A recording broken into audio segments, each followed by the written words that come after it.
Welkom bij Breek de Week. En het belooft weer een leuke Breek de Week te worden, mensen. We gaan zo meteen starten met Huub en Mat.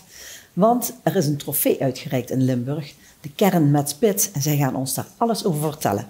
Want ze hebben de Limburgse trofee gewonnen.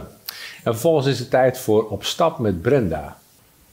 Ja, en je raadt het al. Hij zit hier aan tafel, een poppenspeler. Want Jan Klaassen komt binnenkort naar Roermond.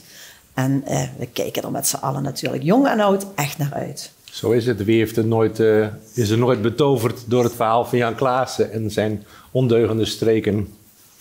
En vervolgens gaan we het hebben over iets totaal anders. Buikdansen.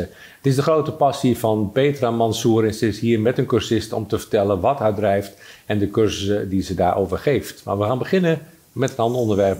En het is over de Kern met Pit trofee Limburg. Wil je het volledige item bekijken? Ga dan naar een van onze kanalen.